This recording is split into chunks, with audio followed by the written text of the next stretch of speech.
마태복음 16장 1절에서 12절 말씀 함께 보겠습니다.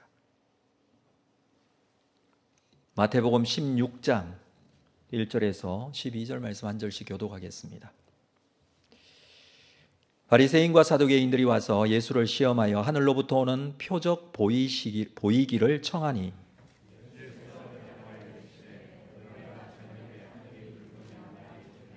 아침에 하늘이 붉고 흐리면 오늘은 날이 굳겠다 하나니 너희가 날씨는 분별할 줄 알면서 시대의 표적은 분별할 수 없느냐?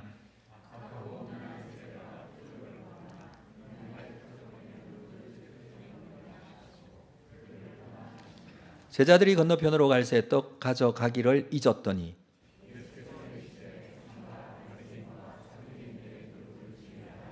제자들이 서로 논의하여 이르되 우리가 떡을 가져오지 아니하였도다 하거늘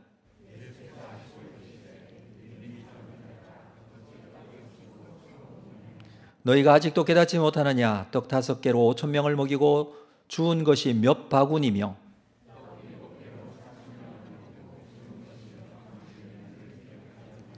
어찌 내 말한 것이 떡에 관함이 아닌 줄을 깨닫지 못하느냐? 오직 바리새인과 사두개인들의 누룩을 주의하라 하시니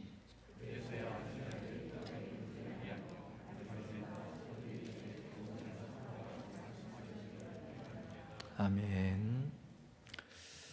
네, 오늘 마태복음 16장 말씀 함께 나누고 또 기도하는 기도의 시간이 되었으면 좋겠습니다. 예수님의 사역 기간 중에 유대의 종교 지도자들, 이 사람들은 예수님의 사역을 계속해서 끊임없이 방해합니다. 이들은 예수님이 행하신 기적과 더불어 그 가르치심을 받아들이지 못했던 것이죠. 자신들이 가진 자신들만의 신앙과 믿음으로 예수님을 평가하고 판단했습니다. 그 기준에 맞지 않았기 때문에 예수님을 믿지도 못했고 받아들이지도 못했던 것이죠. 자기만의 기준을 가지고 평가하고 판단했던 것을 보게 됩니다.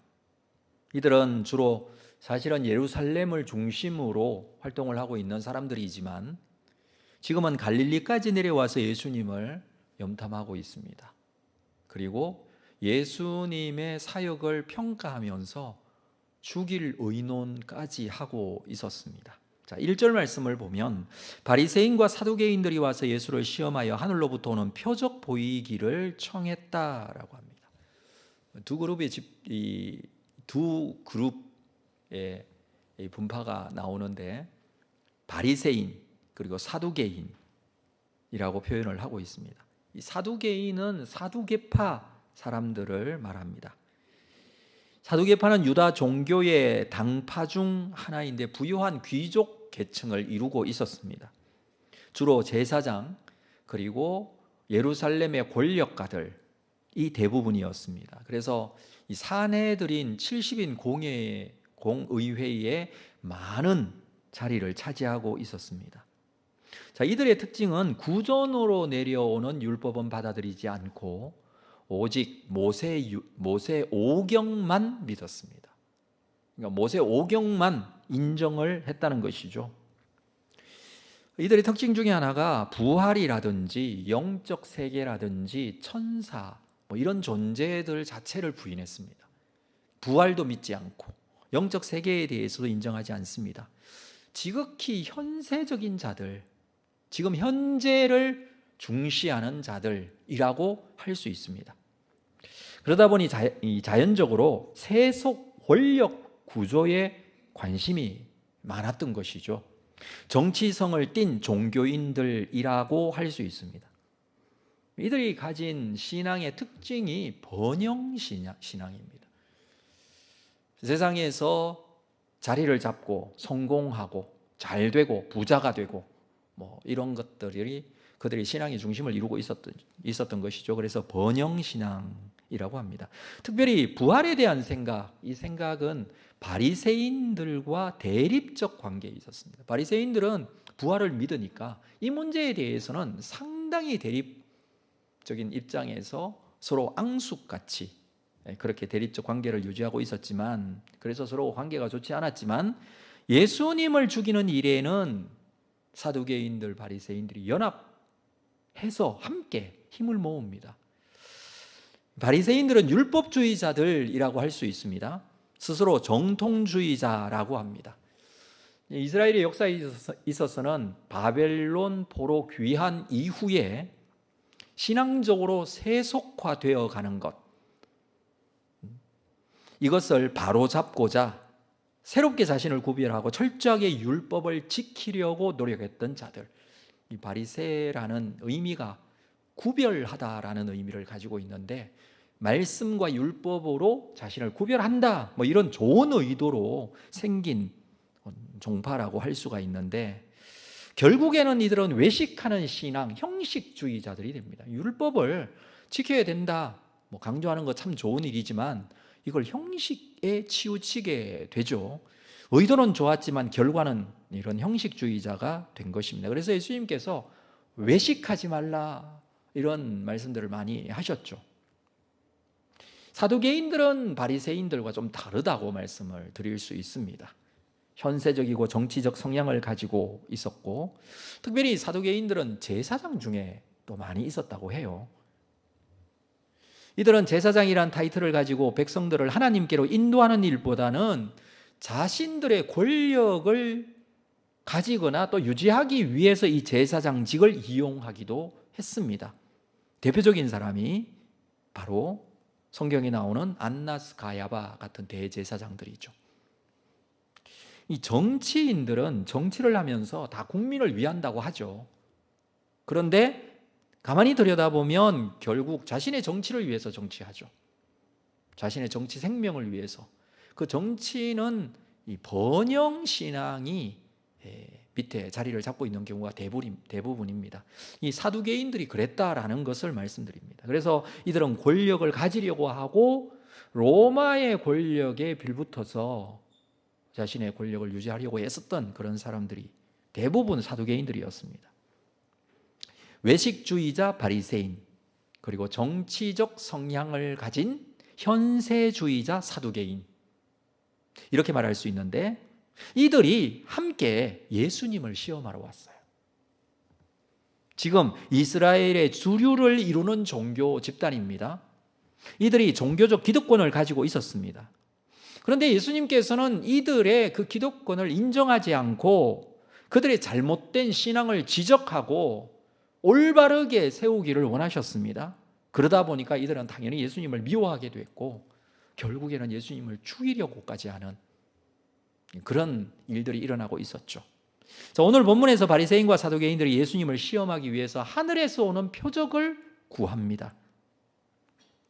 하늘에서 오는 표적을 구하는 것, 시대적으로는 이때 당시에 자기의 의견이나 신앙이나 이런 것들을 피력할 때에 어떤 표적을 보여주고, 이건 하나님께서 인정하시는 거다, 이렇게 말하는 경향이 좀 있었습니다.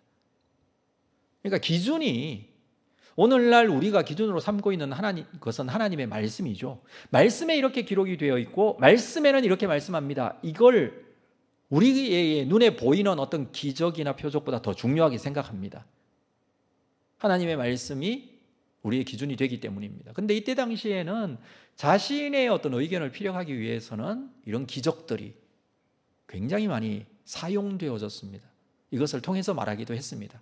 그래서 이들이 요구하는 것이 바로 하늘로부터는 표적, 이것을 요구하고 있는 것이죠. 그러니까 당신이 옳다고 생각한다면 하늘로부터는 표적을 보여라, 지금 그 요구를 하고 있는 것입니다. 사실 지금까지 예수님의 사역 중에 많은 표적이 있었죠. 16장까지, 마태복음 16장까지 오면서 예수님께서 행하신 많은 표적들, 나타난 기적들이 얼마나 많습니까? 여러분, 오병이어의 기적, 죽은 사람을 살리는 기적, 물 위를 걸으시는 기적, 무슨 기적이 더 필요할까요? 이들은 이것을 직접 보기도 하였고, 그리고 이 사실에 대해서 많은 사람들로부터 얘기를 듣기도 했습니다. 그런데 지금 이것을 요구하는 것은 예수님께 시험을 하기 위해서입니다. 어떻게든지 문제를 삼고 그것을 통하여서 예수님을 죽이고자 하는 그런 계략을 지금 가지고 있는 것입니다. 물론 예수님께서 지금 표적을 보여주실 수도 있겠죠. 예수님 못 하시겠습니까? 못하는 것과 안 하는 것은 차이가 있죠. 예수님께서 이번 이 사건, 이 요구에서도 정확하게 말씀하기를 원하시는데 이렇게 대답을 하십니다. 자, 2절 말씀. 예수께서 대답하여 이르시되 너희가 저녁에 하늘이 붉으면 날이 좋겠다 하고 아침에 하늘이 붉고 흐리면 오늘은 날이 굳겠다 하나니 너희가 날씨는 분별할 줄 알면서 시대의 표적은 분별할 수 없느냐. 아마 일기예보가 그때 당시에는 없었기 때문에 사람들은 일기를 굉장히 분별하려고 애를 썼을 거예요. 오늘날보다는 날씨가 어떻게 되겠다. 여러분들은 다 그냥 예보를 보죠. 날씨가 어떻게 되겠다. 근데 그때 당시에는 예보가 없으니까 우리가 날씨가 어떻게 되는지 좀 알아야 되잖아요. 그러다 보니까 저녁에 하늘이 붉으면 그 다음 날이 좋겠다. 생각해 보니까 그랬던 것 같아요. 그리고 아침에 하늘이 붉고 흐리면 오늘은 날이 굳겠다. 그랬던 것 같아요. 그러니까 이런 것들이 발달할 수밖에 없던 것이 되죠. 하늘을 보고 날씨를 예측하고 천지 기상을 생각하고 세상 돌아가는 것도 예측하고 그걸 맞추려고 애를 쓰고 사람들은 그렇게 생각하고 살아가죠. 자, 이런 현상을 가지고 예수님께서 말씀하십니다. 그런데 4절 말씀 볼까요? 자, 4절 같이 읽겠습니다. 시작. 악하고 음란한 세대가 표적을 구하나 요나의 표적밖에는 보여줄 표적이 없느니라 하시고 그들을 떠나 가시니라. 예수님께서 지금 말씀하시는 표적은 요나의 표적이라고 말씀합니다. 요나의 표적밖에 보여줄 것이 없다. 그러면서 악하고 음란한 세대라는 표현을 하십니다. 악하고 음란한 세대가 표적을 구한다. 진정한 표적은 요나의 표적밖에 없는데 요나의 표적 이외에 다른 표적을 구하는 것은 악하고 음란한 세대의 하나의 특징이다라는 그런 말씀이죠. 이 악하고 음란하다라는 것은 무슨 뜻이냐 하면 하나님과의 관계가 신실하지 못하다는 뜻이에요. 그러니까 하나님 앞에 악하고 하나님 앞에 음란하다라는 뜻이거든요. 하나님 앞에 악한 것이 무엇입니까? 하나님 앞에 음란한 게 뭡니까? 하나님을 하나님으로 믿지 않는 거잖아요. 하나님과의 관계에 문제가 있는 거죠. 이렇게 생각합니다. 하나님, 이런 기적 보여주시면 내가 하나님을 믿겠습니다. 이런 표적이 있으면 하나님을 믿겠습니다. 약한 생각이에요. 음란한 생각이에요. 하나님과의 관계가 문제가 있어요. 여러분, 하나님과의 관계가 문제가 없으면 기적을 통해서 믿나요? 아니요. 하나님의 살아계심 그대로 믿는 거예요. 어떤 기적이 나타나면 믿겠습니다 하는 사람이 기적이 나타나면 믿을까요? 여러분, 사두개인과 바리새인들이 예수님의 기적 보았음에도 믿지 않는 이유가 뭘까요? 그건 기적이 나타난다고 해서 사람이 믿음을 가지는 것은 아니라는 걸 보여줘요. 믿음이라는 것은 그렇게 해서 생기는 게 아니죠. 그래서 악하고 음란한 세대라고 말하는 것입니다. 하나님과의 관계가 문제가 심각한 거죠. 하나님을 온전하게 하나님으로 믿지 못하고 있어요. 그래서 악하고 음란한 세대라는 표현을 하시면서 요나의 표적밖에는 보여줄 표적이 없다. 우리가 마태복음을 요즘 묵상하고 있는데 사실 마태복음 12장에서 이 말씀이 등장해요. 한번 있었어요. 12장 38절에 그때 서기관과 바리새인 중 몇 사람이 말하되, 여기서는 서기관 바리새인들이 등장해요. 선생님이 우리에게 표적 보여주시기를 원하나이다. 여기도 표적을 보여달라고 했어요. 예수께서 대답하여 이르시되 악하고 음란한 세대가 표적을 구하나 선지자 요나의 표적밖에 보일 표적이 없느니라. 이때도 이 말씀을 하세요. 요나가 밤낮 사흘 동안 큰 물고기 뱃속에 있었던 것 같이 인자도 밤낮 사흘 동안 땅속에 있으리라. 그러니까 요나의 표적이라는 것은 무엇을 말씀하시는 것이냐 하면 요나와 같이, 요나가 어디 있었냐, 물고기 뱃속에 3일 동안 있었죠. 그것과 같이 인자도 나도 땅속에 있겠다. 그건 무덤 속에, 그 뜻이죠. 죽어 무덤에 묻히겠다 이 뜻입니다. 무엇을 말씀합니까? 요나와 같은 똑같은 공통적인 경험을 통해서 지금 말씀을 하시는데 앞으로 죽게 될 텐데 땅속에 3일 동안 있게 되겠다라는 것을 지금 말씀합니다. 바리새인 서기관들, 뿐만 아니라 오늘 등장하는 사두개인들까지 표적을 구하지만 예수님이 보일 표적, 그것은 예수님의 십자가의 죽음밖에 없다는 것을 말씀합니다. 표적으로 인하여 하나님을 믿을 수 있다면 그 표적은 십자가의 죽음이라는 거예요. 예수님의 죽음의 표적밖에, 이것이 진정한 복음의 표적이 될 것입니다. 악하고 음란한 세대가 믿어야 할 표적은 예수님의 구원이에요. 예수님께서 구원하신다는 내용이죠.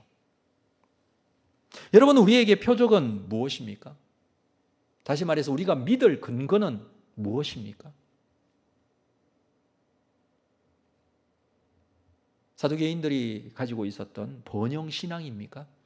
잘 되고 편안하고 성공하고 만사형통하고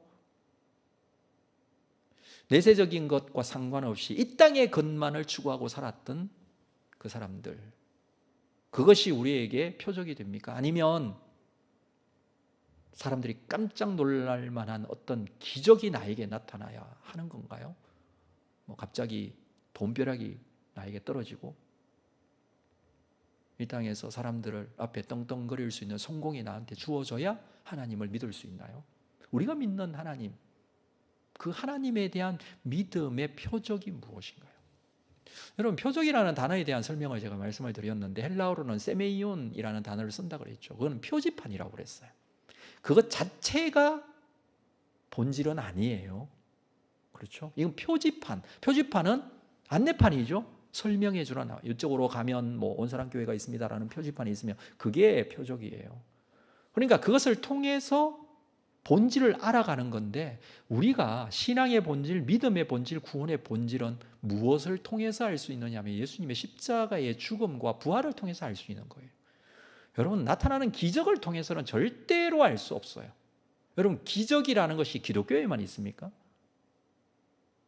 아니잖아요. 그렇죠?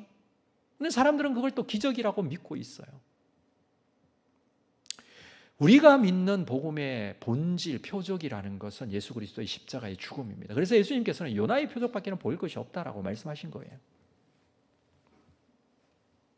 자, 그리고 4절 마지막에 보면 그들을 떠나십니다. 그리고 5절 볼까요? 제자들이 건너편으로 갈새 떡 가져가기를 잊었더니, 자, 건너편으로 갈새, 이 건너편이 어디인지는 정확하지 않아요.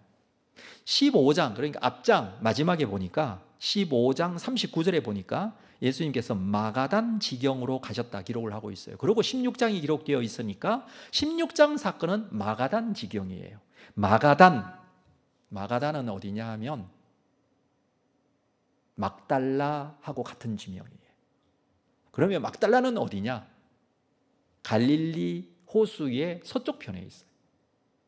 그 정도만 알아도 좋을 것 같습니다.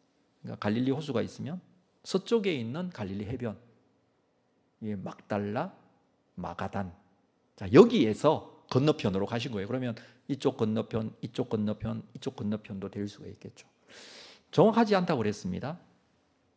그 후에 16장 사건이 있었고 예수님께서는 건너편으로 가셨는데 16장 13절에 보면 빌립보 가이사랴 지방에 이르렀다라는 표현이 나오죠. 빌립보 가이사랴는 어디냐면 갈릴리에서 한참 북쪽으로 올라가면 헐몬산이 있는데 그쪽 지방을 말합니다. 그러니까 자, 그러면 해석을 해봅시다. 이쪽 마가단 지방에서 건너편은 북쪽이 될 것 같아요. 북쪽으로 가셔서 빌립보 가이사랴까지 간 것이죠. 자, 그렇게 빌립보 가이사랴가 굉장히 중요한 지명입니다. 거기에서 우리가 잘 알고 있는 마태복음 16장 16절에 베드로의 고백이 있죠. 자, 이 고백 이후에 예수님의 행적은 이쪽으로 내려오세요. 갈릴리를 통하여서 어디까지 가시느냐 하면 예루살렘까지 가세요. 그리고 십자가에 죽으십니다.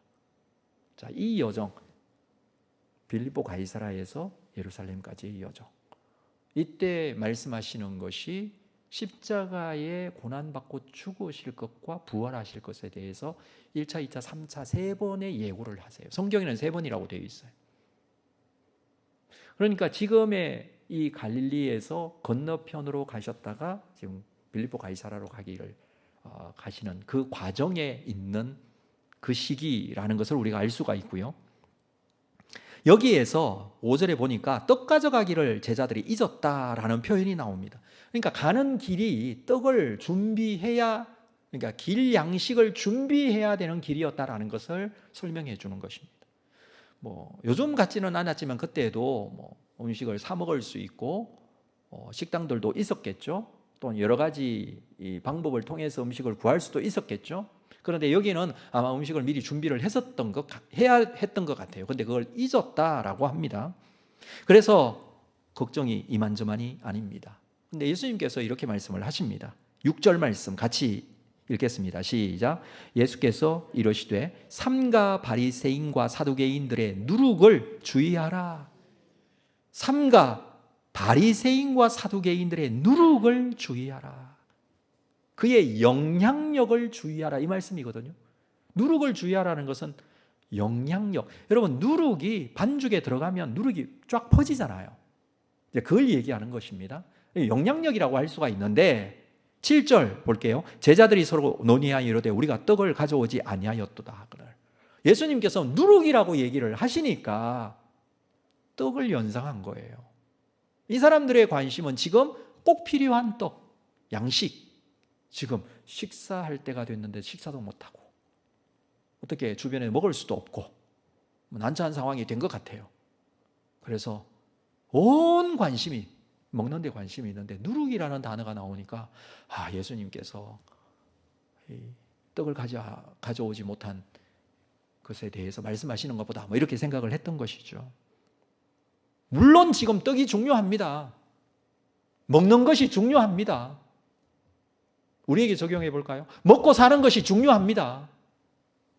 그러나 예수님께서는 바리새인들의 주장 그리고 사두개인들의 주장 그것을 주의하라라고 하십니다. 바리새인들은 하나님을 정통적으로 믿는다고 하지만 외식함의 병에 걸려 있습니다. 사두개인들은요, 넷세를 무시하고 현세주의의 병에 걸려 있습니다. 이들이 가진 주장은 질병과 같이 전염성을 가지고 있다라는 거예요. 그냥 믿음을 가지고 그 사람들은 그렇게 믿든지 말든지 나는 정확하게 올바르게 믿음을 가지겠다 이렇게 생각하면 좋겠지만 사실 그들이 주장하는 것이 굉장히 영향력이 있어요. 왜냐하면 그들은 성공한 사람들이에요. 그렇죠? 잘 사는 사람들이에요. 권력을 가진 사람이에요. 말에 영향력이 있는 사람이에요.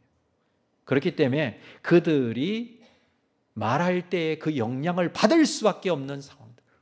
모르겠습니다. 제자들에게 어떤 영향이 갔는지는 정확하게 기록하고 있지는 않지만 여러분, 우리가 그 자리에 있었다면 영향을 받을 수 있을 것 같아요. 그래서 예수님께서 아시고 8절에 보면 믿음이 작은 자들아 어찌 떡이 없음으로 서로 논의하느냐. 믿음이 작은 자들아 어찌 떡이 없어. 떡이 없는 문제 때문에 걱정하지 말고 잘못된 가르침의 영향을 받을 것을 걱정하라. 지금 그 말씀을 하시는 것입니다. 물론 예수님께서 같이 제자들과 식사도 하시고 먹을 것 챙겨주시기도 하시고 이렇게 하시잖아요. 그러나 지금 이 기회를 통해서 정말 중요한 것이 무엇인지에 대해서 말씀을 하시는 것입니다. 잘못된 영향을 충분히 받을 수 있다는 것을 말씀하십니다. 혹시 모르겠습니다. 제자들 중에 그들의 잘못된 영향을 받은 사람이 있는지. 우리가 결과적으로는 알고 있지 않습니까? 가룟 유다 같은 경우에는 이들의 잘못된 영향을 받았죠. 생각하는 것이 예수님께서 말씀하시는 복음적인 영향이 아니라 이 땅의 것에 대한 영향을 받았기 때문에 잘못된 길을 가게 되죠. 그것을 말씀하시는지 아니면 다른 것을 말씀하시는 정확하지는 않지만 예수님께서는 그들의 영향, 이 누룩을 주의하라 말씀을 하고 계십니다. 그러면서 9절 볼까요? 너희가 아직도 깨닫지 못하느냐? 떡 5개로 5,000명을 먹이고 주운 것이 몇 바구니며 떡 7개로 4,000명을 먹이고 주운 것이 몇 광줄이었는지 기억하지 못하느냐? 이런 기적 너희들이 경험했지 않느냐? 5,000명이 빈들에 모여 있을 때 예수님께서 물고기 2마리, 보리떡 5개로 그들을 먹이셨어요. 물고기 7마리, 떡 7개와 물고기 2마리로 4,000명을 먹이셨어요. 이 기적이 성경에 정확하게 잘 기록이 되어 있죠. 광야에서 만나의 기적을 경험한 구약의 이스라엘 백성들처럼 이러한 빈들에서 예수님께서 주시는 이 양식을 먹고 배부른 이 제자들과 거기에 참석한 모든 사람들, 그들이 깨달아야 할 것이 무엇입니까? 먹을 것은 하나님께서 공급해 주신다라는 거예요. 여러분, 이 사실에 대해서 믿으십니까? 정말 믿으십니까? 하나님께서 먹을 것을 공급해 주신다. 정말 믿으세요?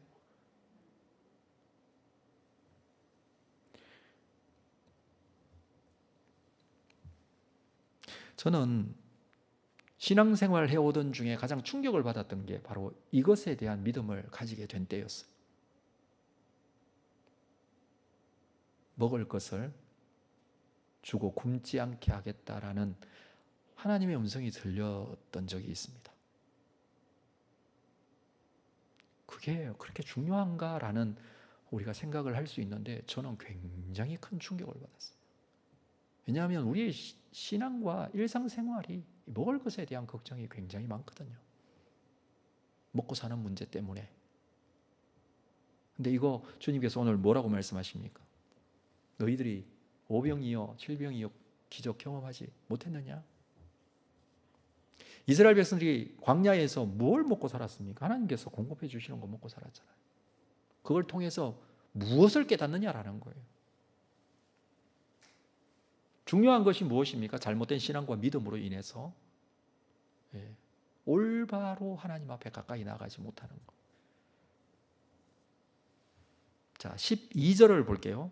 그제서야 제자들이 떡의 누룩이 아니요 바리새인과 사두개인의 교훈을 삼가라 말씀하신 줄을 깨달으니라. 그들의 교훈이에요.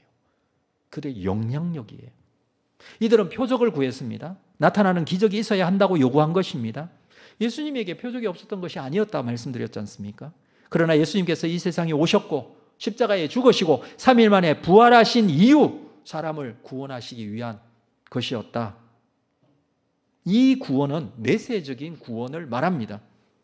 그러나 지극히 현세적이고 기적과 표적을 구하는 사두개인들과 바리새인들, 예수님에게 이 세상에서 드러내고 자랑할 수 있는 표적을 구했던 것입니다. 그것이 바로 이들이 가진 교훈입니다. 우리는 무엇을 보고 살아가고 있습니까? 이 땅에 떡을 구하는 세상 사람들처럼 이 땅의 것을 구하고 있지는 않습니까? 아니면 이루어질 하나님 나라를 바라보고 사십니까? 형식주의, 외식주의, 바리새인들을 따르지 마십시오. 그리고 현세적이고 번영신앙에 빠진 사두개인도 따르지 마십시오. 예수 십자가의 능력을 믿고 하나님 나라를 믿음으로 바라보는 여러분 되시기를 주님의 이름으로 축복합니다. 신앙을 올바로 세우고 하나님께서 이루실 그 구원의 놀라운 은혜에 감사하며 예배자로 하나님 앞에 서서 우리의 기도가 올바르게 하나님 앞에 올려드릴 수 있는 귀한 이 밤이 되었으면 합니다. 오늘도 기도의 제목 속에 주의 뜻을 이루는 여러분들 다 되시기를 주의 이름으로 축복합니다. 기도하겠습니다. 하나님 아버지, 주께서 이루실 하나님 나라를 바라봅니다.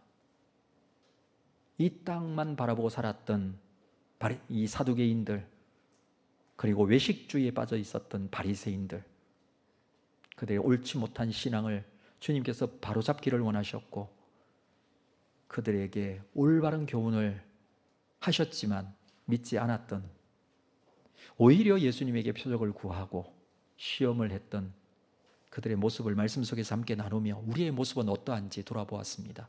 오늘 이 시간 다시 한번 신앙을 올바로 세우고 이루실 하나님 나라를 믿음으로 바라보고 믿음 가지고 주님 앞에 가까이 나아가는 귀한 은혜의 시간이 되게 하여 주옵소서. 기도의 시간 가운데 주께서 함께 하실 줄 믿습니다. 우리의 마음이 오로지 살아계신 아버지 하나님만을 바라보고 집중하는 귀한 시간이 되기를 원합니다. 예수님의 이름으로 기도합니다. 아멘. 믿음을 가지고 찬양과 기도로 하나님 앞에 가까이 나가도록 하겠습니다. 먼저 이 찬양 드릴까요? 우리 오늘 눈물로 한 알의 씨앗을 심는다.